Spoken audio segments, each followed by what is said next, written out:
Hello, everyone. My name is Stacy Hodge, producer of Learning Experiences at the National Restaurant Association show, and I would like to thank you all for participating in this webinar titled What Can Chains Learn from Independence? Before we get started, I'd like to cover a few logistics for the webinar. We will take questions at the end of the presentation. You may type questions at any time using the questions window in your GoToWebinar screen. We will do our best to answer as many questions as possible before we conclude today's discussion. If your question is not addressed, we will follow up via email. You will also receive a brief evaluation after the end of the webinar. Please take a few minutes to provide your feedback and suggestions on topics that you would like us to consider as we develop future programs. We are recording the webinar, so you will receive an email later this week with the link to view the on-demand recording. Our webinar today is moderated by Sarah Rushworth, Content Director of Food Service for Restaurant Business and Food Service Director Magazine. Sarah plans and executes Restaurant Business Magazine, developing, managing, and contributing content for print and digital channels, with a focus on covering and speaking about the restaurant industry's technology and off-premise trends. Sarah's background in food writing includes both food service and culinary experiences. Prior to joining Restaurant Business, Sarah was a cookbook editor, as well as an editor with Restaurant Business' sister company, Technomic, a market research firm with the food service industry. Please joining in welcoming Sarah, who will introduce our speakers for today. Thanks so much, Stacy, and thanks everyone for joining us today. As everyone here knows, today's restaurant environment is extremely competitive. There are a lot of restaurants, consumers are more discerning than ever, and operators are up against a number of labor and cost challenges, just to name a few of the issues. So today we've brought together two very successful gentlemen who both run two very well-known multi-concept restaurant groups based in Chicago. In fact, both now have won James Beard Awards for Outstanding Restaurateur. And we're lucky enough to have them here together to talk through how they stay competitive and to share some of the lessons that they can, that everyone can take back to their businesses. As a Chicagoan, I know the concepts from our esteemed panelists really well, but I'd like to start out by offering to let them introduce themselves and tell you a little bit about their operations. So, Kevin, why don't you go ahead and go first? Sure. Hey, everybody. How are you? My name's Kevin Dame. I'm one of those lucky guys that knew what he wanted to do when he was 10 years old. Isn't that amazing? I told my parents I wanted to open up my own restaurant when I was 10. I grew up in downstate Illinois, and at 22 years old, that's what I did. I saved up enough money to open up a little tiny 6-table restaurant in Seaside, Florida. That led to another one down there, one in Springfield, Illinois, one in Nashville, and then 18 years ago, I moved to Chicago, Illinois. I partnered with Rob Katz, and we built a company that's based on great chefs, great design, and great hospitality with 6 chef partners. And to this day, every concept that we've done has been individually curated and different. A play on the name of Donnie's restaurant is called One-Off Hospitality. I think we both do a lot of one-off restaurants. And you know, right now we're 2,800 employees in 20 places here in Chicago. And I still get excited about walking my dining rooms and talking to guests, and the amazing challenge that it is to have a restaurant group in today's day. That's great. And Donnie, do you want to tell us a little bit about yourself and One-Off? Sure. Started in the business in, I want to say, 1988. I worked at the Board of Trade for almost 4 years, and I supplemented my income by bartending. I worked my way up the ranks as a bartender, server, barback, assistant manager. I worked promotional aspects of business, restaurants, and then I probably bored every guest who sat in front of me for 10 years by sharing with them that I wanted to open a 60-seat restaurant and change the landscape of Chicago. And my dream came true. In 1997, when we opened Blackbird, totally independent with friends and family money. We built it with our hands. We had a great friendship with Thomas Schlescher, our well-known architect of record and designer. 3 James Beard Award winning designs, Blackbird, Avec, and the Publican. I also am lucky enough to still continue to walk the dining room, work with my staff, touch guests on a nightly basis, and then for the past several years have been also very lucky to collaborate with my business partners on many concepts. And we've been lucky to stay relevant in this competitive market. Blackbird will turn 22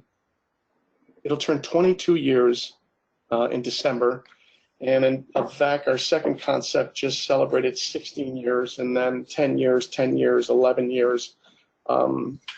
So yeah, extremely lucky to be in this business.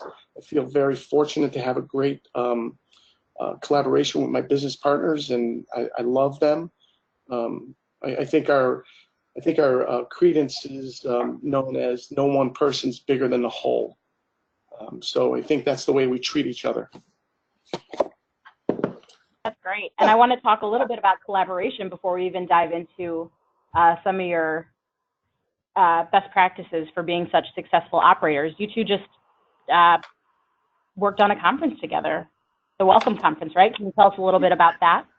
We did. You know, Donnie and I have been fierce competitors for many, many years, and I think we're both really happy to say that we're now friends and collaborators too. And we had gone to the Welcome Conference in New York, both of us as attendees, as speakers.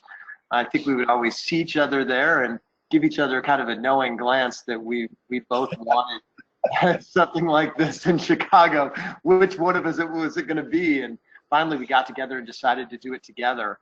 We partnered with Will and Anthony and Will Gadara, Brian Canlis, and Anthony Rudolph, great restaurateurs in their own right in New York. We partnered with them to bring it to Chicago, and it was a magical experience. It's, you know, chefs have conferences that exist around the world, but the people that are in the hospitality business specifically do not.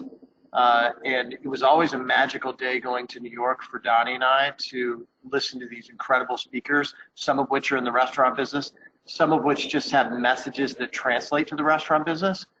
And this was an amazing opportunity for us to bring this to our hometown.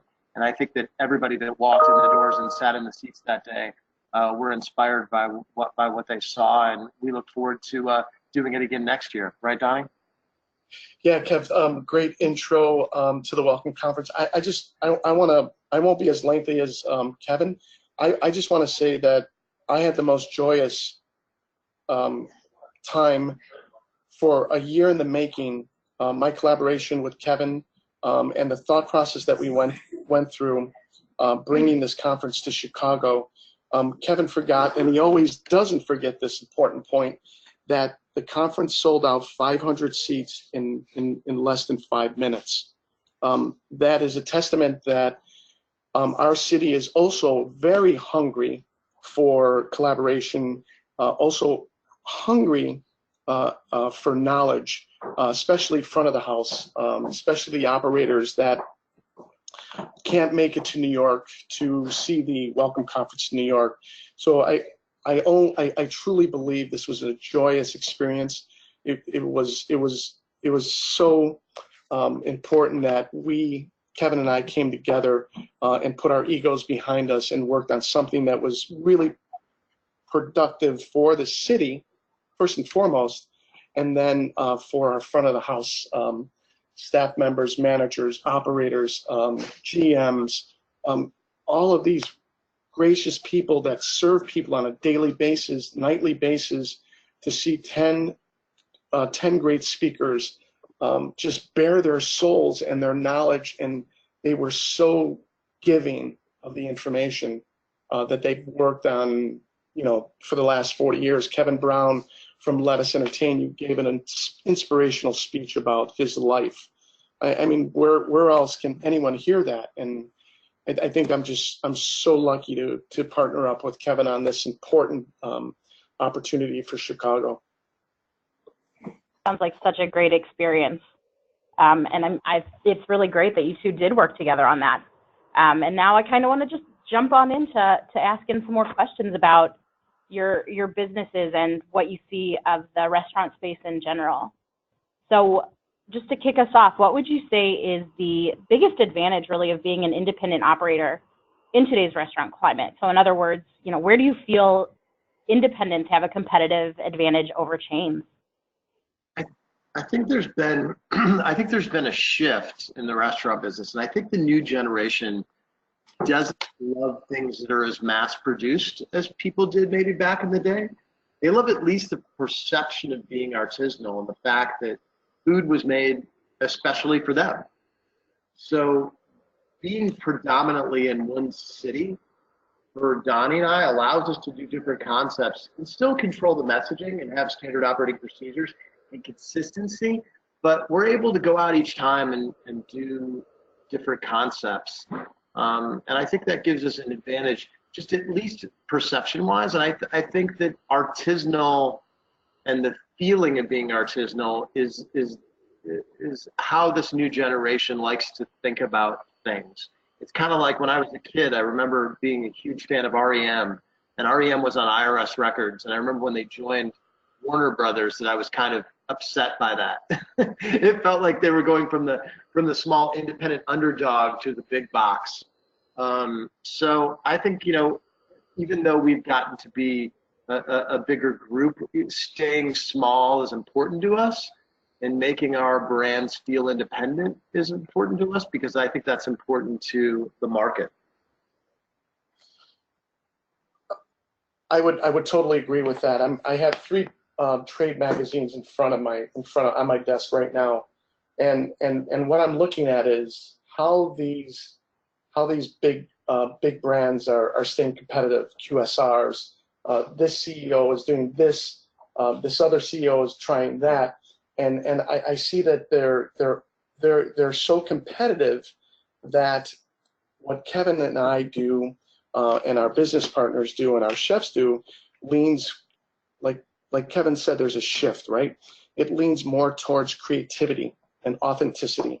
So no disregard to the QSRs and the apps that drive that drive our business, our fast casual restaurants. We need that information, but we're more in the restaurant concentrating on creativity, food, hospitality, service.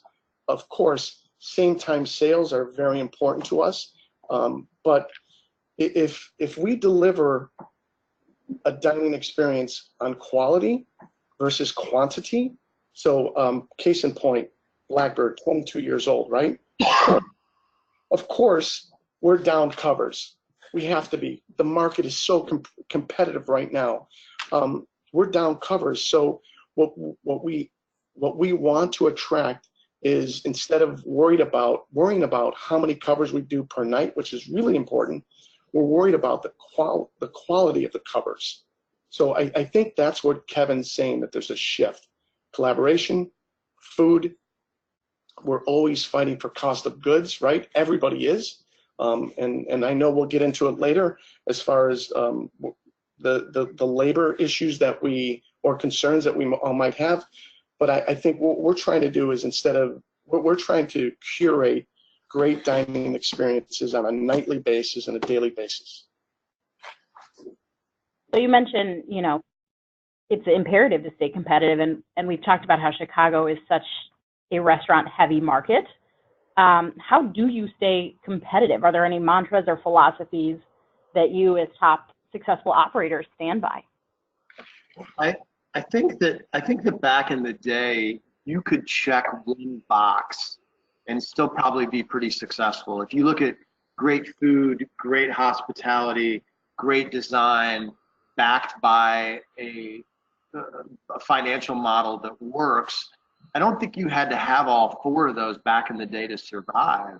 You could have half of a financial model and good food and probably work it out. It's a much more competitive field now. And so for us, I think it's when you sit in a room with a lot of really smart people and you start to brainstorm about a concept that you're going to do, the fact that you're going to have incredible food, incredible design, great hospitality, and a financial model that works, that's the core competency of opening up that place. It has to start there. One thing we do as far as mantras go is write our mantras out every single year. As the company evolves, those mantras evolve, and so everybody has us kind of at our desk in the corporate office. Positivity is contagious. Be a carrier of happiness. Happiness is an active pursuit. Will it to happen. Every difficult conversation needs a countermeasure. Balance the negative with a positive. Don't just give guests a great experience. Develop a relationship. Don't ask people how they're doing with a period. Ask it with a question mark. Execution needs strategy for breakfast. Borrowed that one from Danny Meyer. Inspect what you expect. All these things that we kind of look at every year as we evolve as a company. The messaging and the mantras have to change because this damn business is changing all the time. So there's so many things that are more important to people and more important to us, more than they were 20 years ago. Well, I tried to write down as many as I could that Kevin spoke of, and I think that those mantras add credence to authenticity. They really do. I also believe that you can't ask Tom Brady to call plays from the sidelines. He's got to be in the game. And what Kevin and I and Paul and Rob and Terry and Edward and Peter, we're not on the sidelines. We're in the game every day. When Kevin says that he walks his dining room, I know he walks his dining room. I also know that Kevin delivers on probably a nightly basis an incredible thought for the evening service. These are really important to develop the night's business or the day's business. Those pre-shifts that Kevin may do or I may do, they set the tone for the evening and the day. They may sound, they may sound trite or maybe unmaterialistic at this point, but working in the huddle with the staff, this is a team players game. You can't call the play from the office. You got to be in the office, but I think the game is in the restaurant. And if the guests and the staff see you present, then I think that's a giant win. So the way that we're going to stay relevant and competitive with our other in this competitive market is we're going to continue to raise the bar in the restaurants, and we're going to call the plays with our staff to make that guest happy and to garner new guests. That, by the way, is exactly why Donnie Medea won Best Restaurateur in America, because you go into his restaurants, he is part of the service. He is integrated into the service if he's working at the restaurant that night. It's one of the calling cards of his restaurant. I just want to mention something here because I think we talked about the Welcome Conference. I think what I'm so happy about and joyous is that, I before Kevin left last week, we met briefly, and I kind of like bared my soul a little bit about some difficult situations that I was dealing with at work. And before you two ladies got on today, it was the reverse. Kevin shared some information with me, and I have this article from the Atlantic on my desk. It was from August of 2014. The article is about Paul McCartney and John Lennon and how competitive they were about songwriting. And what's interesting is that there's no doubt in my mind that Kevin is an extremely competitive man, but for him to deliver his last statement shows empathy, and it also shows uneasiness in himself that he can speak that way to a competitor like me. So kudos to you, Kevin. I really enjoyed what you just said about me. Thank you so much. Thanks, Dave. And I think it's a testament to both of you that you're willing to share all of your knowledge and insights on the business in general, just to make it a better city and a better restaurant environment really across the country. So it's a love fest, but kudos to both of you as well. So kind of getting back into a little bit, you know, you're both extremely successful and have launched a lot of concepts. How do you approach new restaurants, or whether it's a new concept or expanding or really just adjusting an existing one? How do you think about things like branding and real estate, you know, things along those lines? You know, we have a critical path that we use for opening up restaurants, and it's like the 835 things. I think that's how many things are on there that you do to open up a restaurant. And the way that our company's always worked on the front end of it is the first like 40 or 50 things on that critical path are just kind of Rob and I. And, you know, Rob is extremely adept at real estate.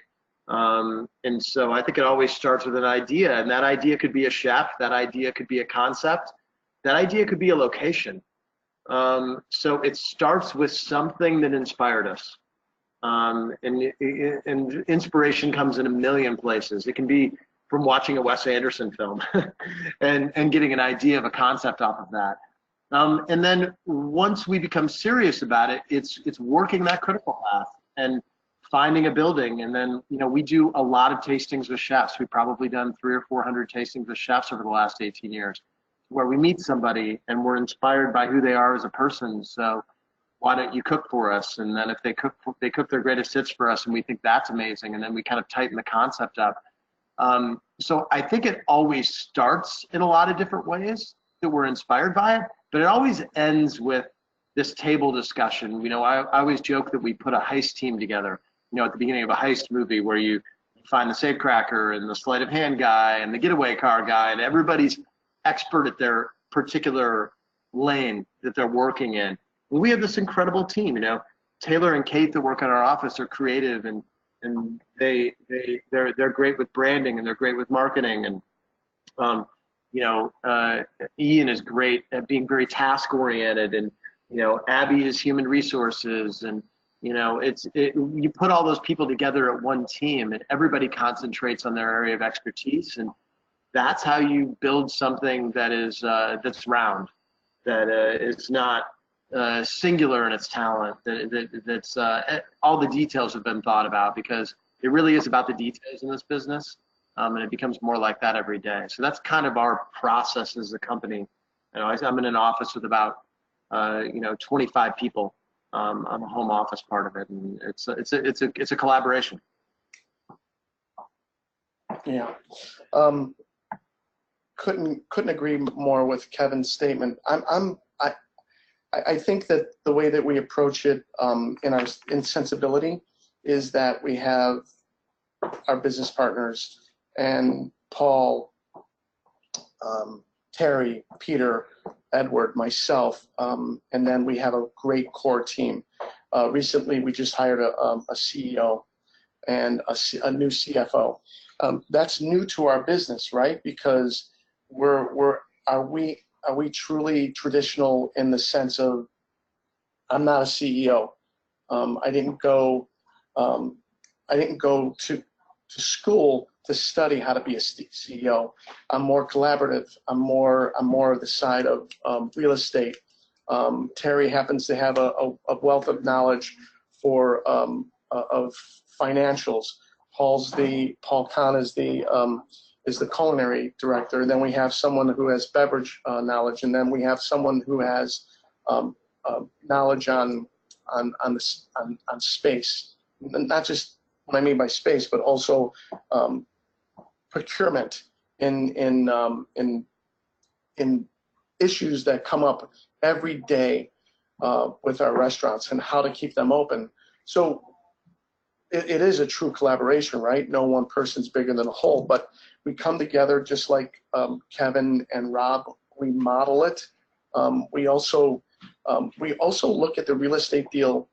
You know, I think 25 years ago, 20 years ago, 15 years ago, it was okay to rest on your laurels in the food department. You know, great chef, great food, great menu. But I think what is essential to my business partners, and I know Kevin just spoke of it, is the real estate deal, right? What does that real estate look what does that real estate deal look in year 15, 16, 17, 18?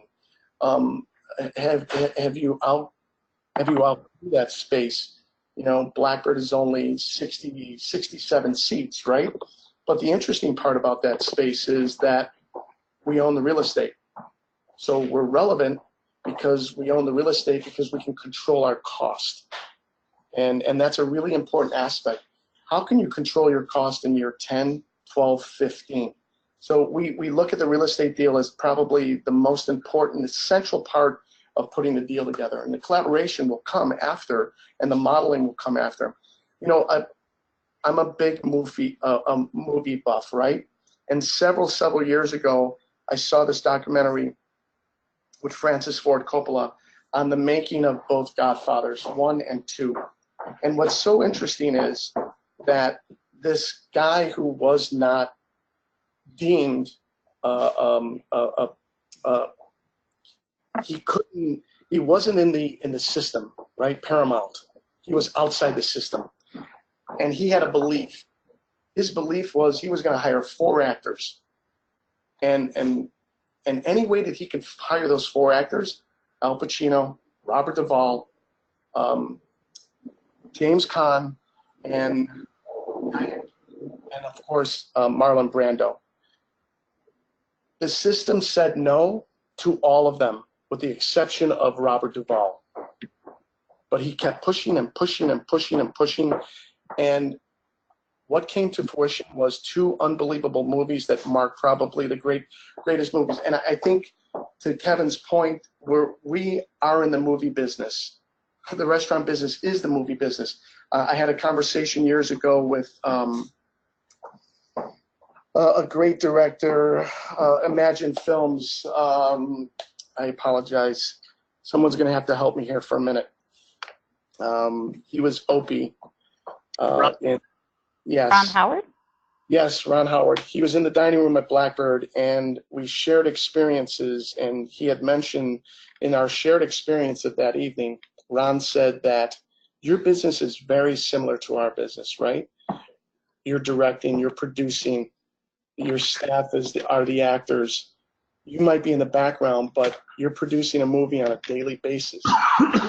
So I look at this, that we are infilling important people that make a difference on a daily basis. And those people are so important to the concepts. Ron Howard, thank you. So then let's talk a little bit about, you know, just the people in general. You know, I'd love to dig into, I think, what's ultimately one of the biggest challenges for any operator today, no matter the size, you know, labor. Are you seeing a shortage of qualified help in your market, and how are you handling that?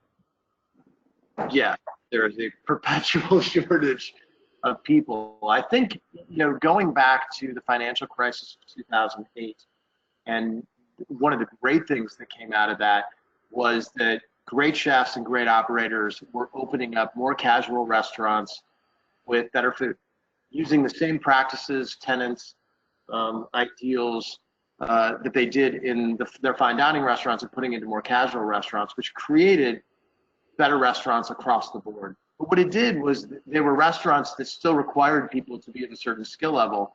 And I don't think we've ever caught up. There's not enough people that are going to culinary school or wanting to be in our business. So yeah, it's an issue, and it forces you to look at it in a different way. I mean, you look at our office, it's not filled with people who were necessarily in the restaurant business 5 or 7 years ago. Our director of strategic initiatives was someone who worked at Microsoft for 12 years. You know, we've thought out of the box, and I think that's one of the things that you have to do. I think too, you know, the restaurant business was not a warm and fuzzy business in the 1980s and 1990s. I remember my first job, one of my first managers telling me to keep I had had a bad day, and told me to keep my baggage at the door. And it was not exactly a place of wellness. And I think that the business is becoming an easier place to find balance in wellness is. It still has a long way to go. But I think if we can do that and we can make it a better place for people to be restored, because what they're doing on a nightly basis is restoring other people, that will be able to attract more people. And then, since we're approaching restaurants from a more intellectual angle, being able to do things that are interesting and they're better for the people. You know, we have all kinds of competitive challenges that we do throughout the year, from the usual like softball and volleyball tournaments to, we have a thing called the Cork Door Cup, where we do a blind tasting every restaurant against each other, you know, twice a year. Developing these things that make it feel like more than just a job, like it's a family. And then being better with things like benefits. You know, the fact that we were able to go self-insured has allowed us to add things to our policies, like 6 wellness visits, where you can go and get therapy 6 times a year within our policy. So all these little things that are evolving the business to make it a better place to work in and a better place to raise a family in. I think that's the other thing, is creating a world where there are more female executive chefs. I was just on a panel talking about this at New York City Wine and Food, that maybe part of the problem back in the day was this is not a business where people would look at it and say, I can have everything and be able to do this job. I can be an executive chef and I can be a mother and all of these things. Well, you know, you look at Stephanie Azard, who is in our company, and she's not only Iron Chef and Top Chef, but she's also mother to Ernie, and has been able to do all of these things. And that can only exist with an environment that is conducive to do that, that allows you to be good and a well-rounded person at all of these things. So I think that there's a shift that's going on right now that's making all of those things better. And it starts by having a conversation about it. So that's what we're doing today, right, Don? Yeah, I agree 100%. I think, I truly believe that benefits play a major role in this competitive market.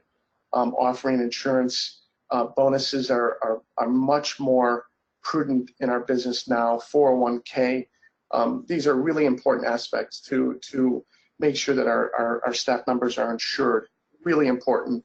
Also, having a successful way to approach healthcare, making it beneficial for them to be able to call a new portion of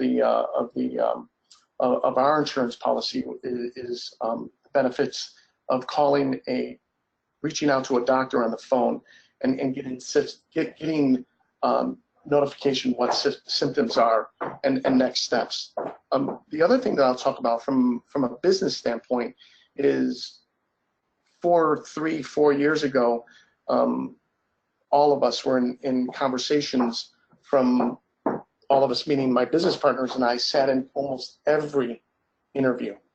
And that is not a healthy position, nor can you quantify the opportunities just based on being in those. It has to be centralized. So with our new CEO, that was one of the first things that she concentrated on, centralizing all of the hiring from HR and HR's capabilities. So there's an ownership there, and then we can also make people accountable, and also we're also living in a really sensitive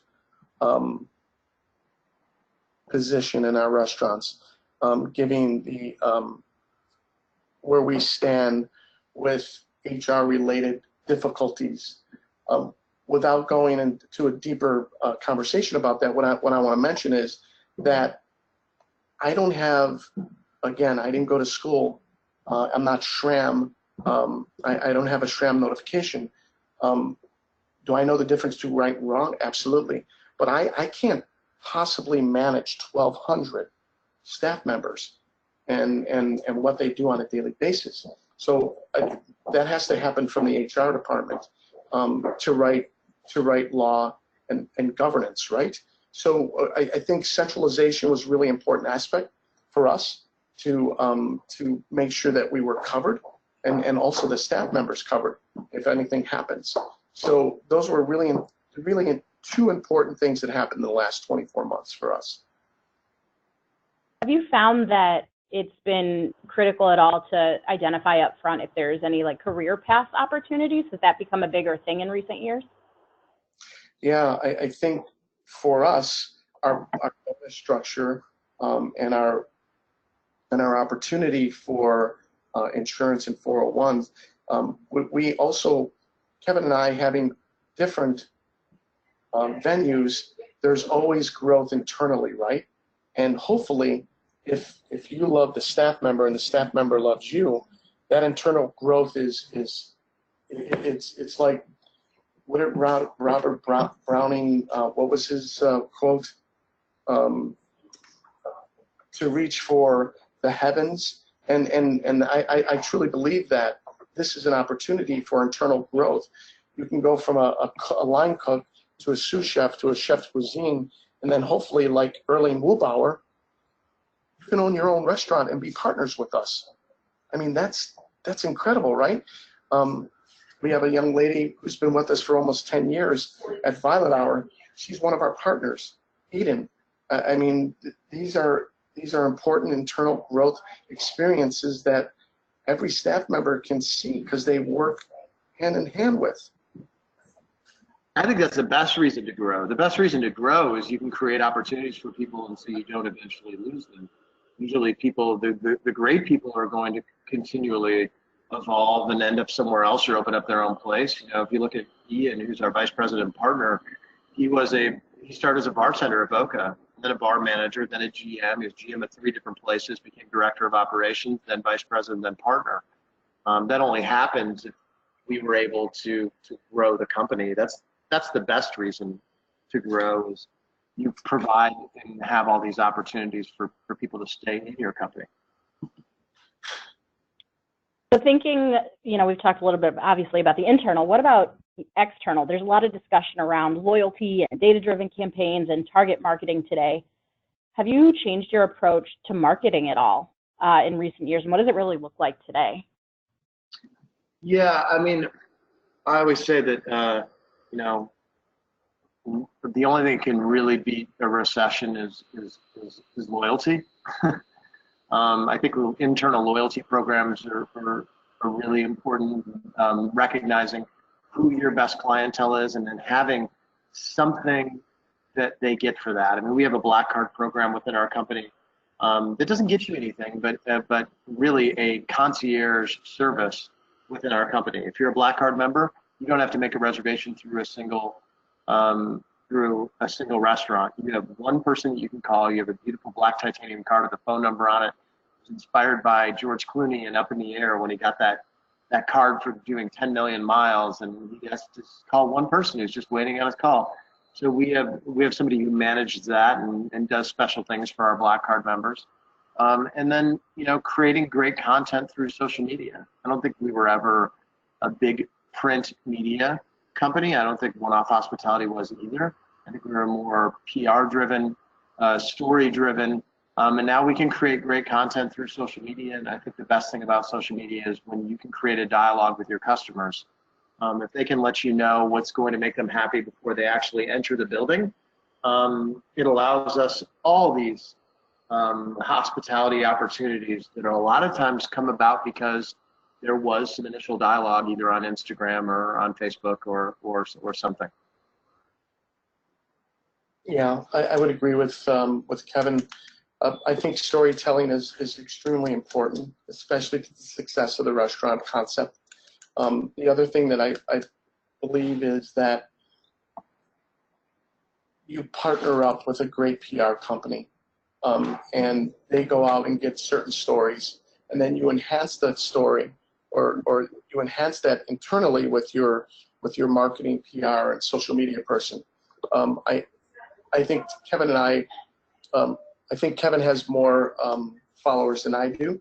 I had to get active in this game in order to tell certain stories, especially from a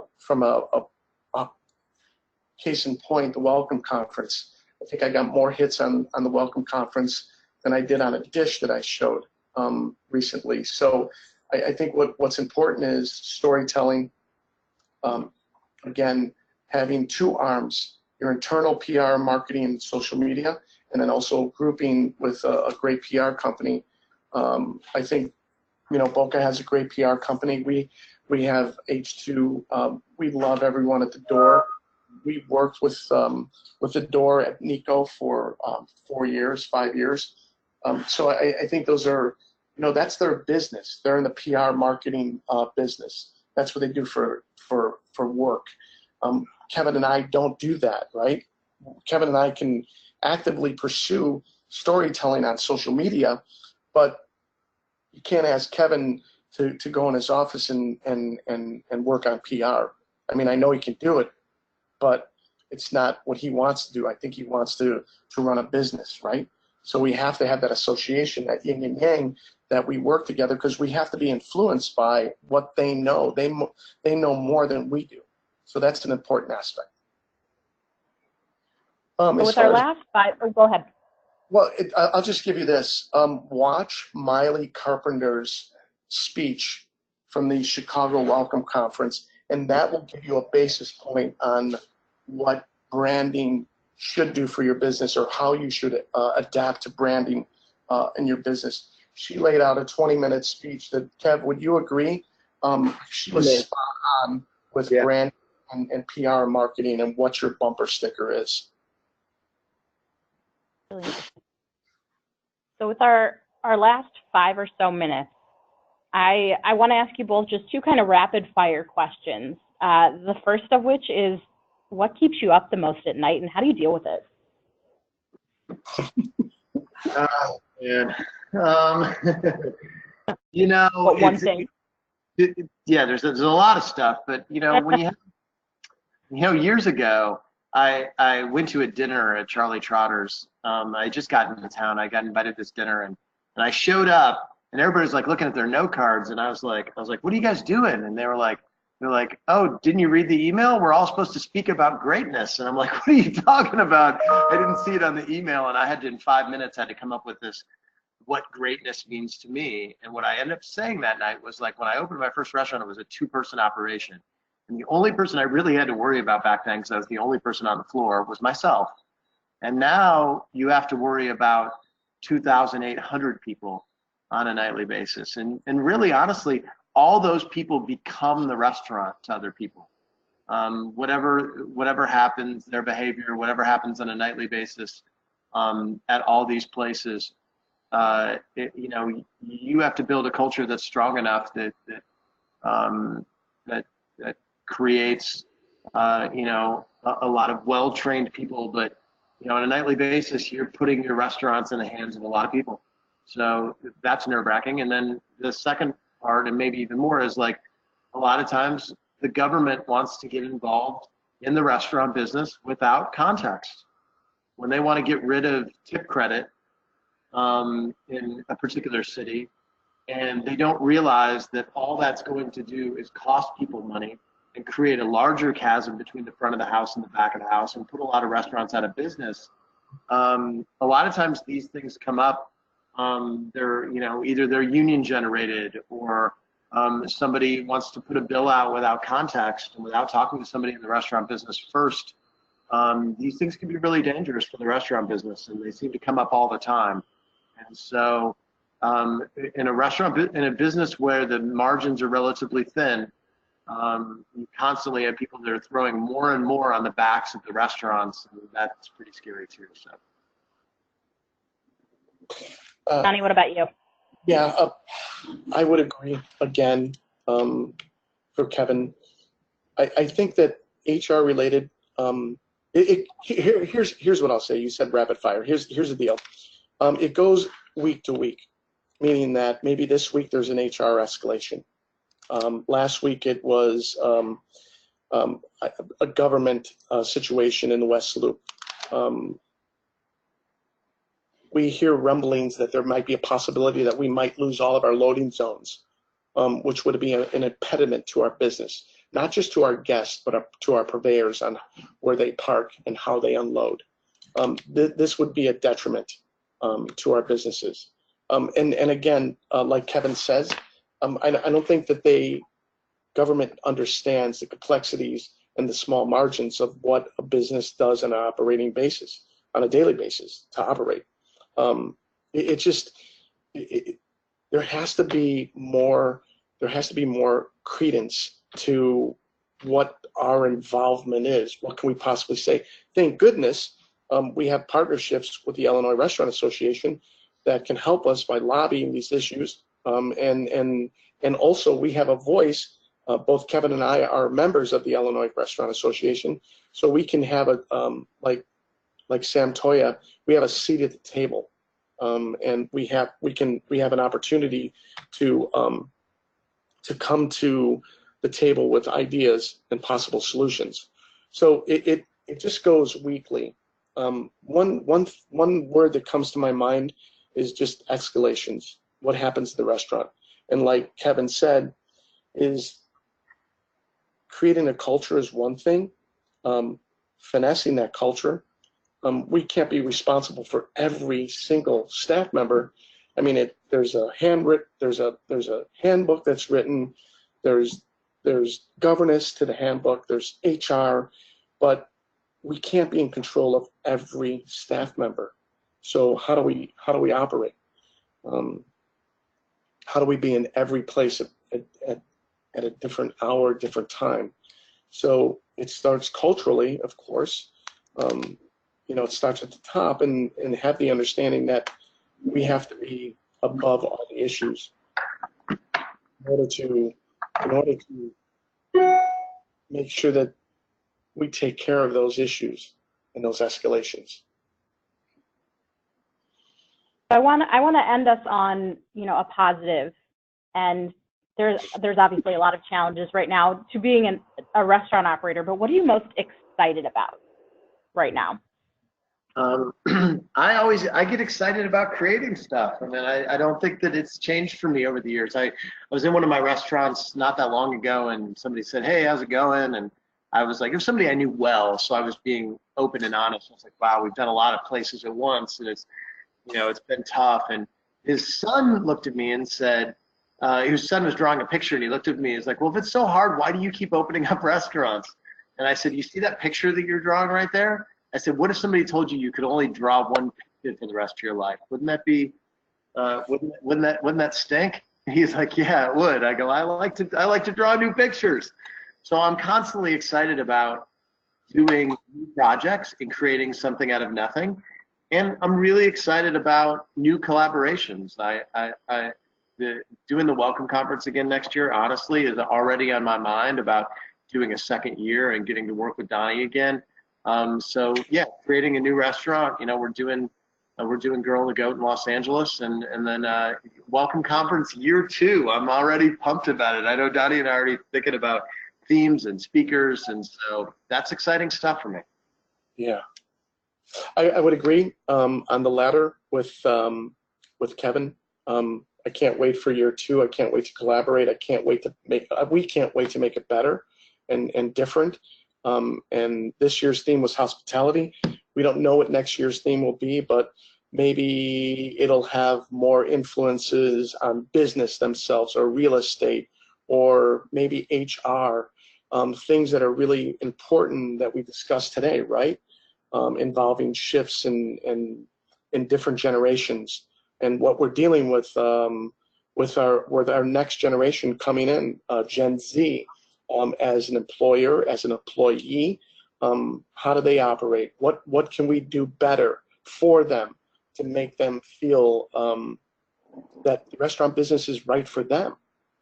I often say this. I heard this from our CEO when we were sitting in a meeting 10 years ago. Would you think that an app would put almost the taxi business out of business? I never thought that. So what we face as a company, we have to evolve. We have to keep changing, and I think we keep it fresh by developing new concepts and also making those opportunities for our staff to grow and stay with us and grow with us and create new opportunities for them.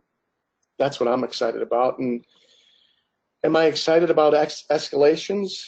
Not really, but I know it makes me stronger, and I know it makes our team stronger. And then we learn from these escalations, and we get better. We get better with that. Thank you both so much for your insights today. We really appreciate it and everything you have to share.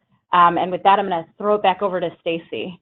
Thank you again, Sarah, for moderating this discussion. And of course, to you, Donnie and Kevin, for sharing your insights, your stories, your passion, and your expertise as restaurateurs. And if you, as our audience, are interested in more content like this, please head over to the National Restaurant Association show website to check out our downloadable presentations and session recordings from the 2019 show. And with that, I want to thank everyone for attending today, and we'll go ahead and conclude. Thanks so much. Take care, everyone. Thank you, everyone. Thanks, Stacy. Thanks, Sarah. Thanks, Kevin. Thanks, everybody. That was fun. Good stuff.